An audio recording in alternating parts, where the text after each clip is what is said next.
जय महाराष्ट्र मित्रांनो, मी मराठी 45 या चॅनलवरती आपल्या सर्वांचे स्वागत आहे.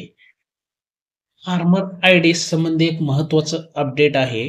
यासंबंधी कृषी विभागाने एक महत्त्वपूर्ण निर्णय घेतलेला आहे आणि ते शेतकऱ्यांसाठी एक अतिशय महत्त्वाचं आहे. ते असं आहे, की सर्व शेतकऱ्यांना आता कुठल्याही कृषी विभागाच्या संबंधित योजनेचा लाभ घ्यायचा असेल, तर फार्मर आयडी कंपल्सरी करण्यात आलेला आहे. जर फार्मर आयडी असेल, तरच तुम्हाला योजनेचा लाभ मिळणार आहे. नसेल आयडी, तर तुम्हाला योजनेचा लाभ मिळणार नाहीये. आणि त्या योजनांमध्ये कुठल्या-कुठल्या योजनांचा समावेश आहे, ते सुद्धा सांगणार आहे. ज्यांच्यासाठी फार्मर आयडी गरजेचं आहे, कंपल्सरी आहे. तर तुम्ही बघू शकता, सर्व शेतकरी बंधू आणि भगिनींना सूचित करण्यात येते, की राज्य शासनाने कृषी विभागाच्या सर्व योजनांकरिता ॲग्रीस्टॅग अंतर्गत शेतकरी ओळख क्रमांक म्हणजेच फार्मर आयडी अनिवार्य केलेले आहे. म्हणजे आता शेतकरी ओळख क्रमांक नसेल तर आपल्याला शासनाच्या कोणत्याही योजनेचा लाभ घेता येणार नाही.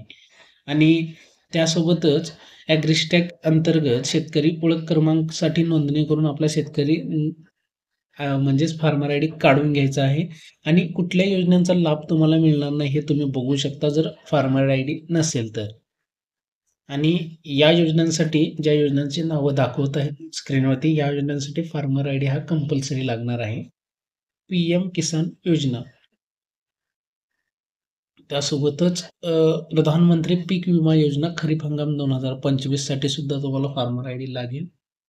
महाडीबीटीवरील शेतकऱ्यांच्या योजना, नैसर्गिक आपत्तीमधील शेती पिकांची नुकसान भरपाई, पीएम किसान आणि नमो शेतकरी योजना, शेतजमीन खरेदी विक्रीसाठी सुद्धा फार्मर आयडी लागणार आहे. नवीन पीक कर्ज किंवा पीक कर्ज माफी यासाठी अशा सर्व शेतकऱ्यांच्या संबंधित योजनांसाठी फार्मर आयडी कंपल्सरी करण्यात आलेला आहे.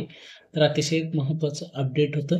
जर अजूनही तुम्ही फार्मर आयडी काढलेल्या नसाल, तर आधार कार्ड घेऊन, 7/12 घेऊन जवळच्या CSC सेंटरला भेट द्या. तिथं जाऊन तुम्हाला नवीन फार्मर आयडीसाठी ॲप्लिकेशन करता येणार आहे. जर माहिती आवडली असेल तर चॅनलला लाईक आणि सबस्क्राईब करा. धन्यवाद.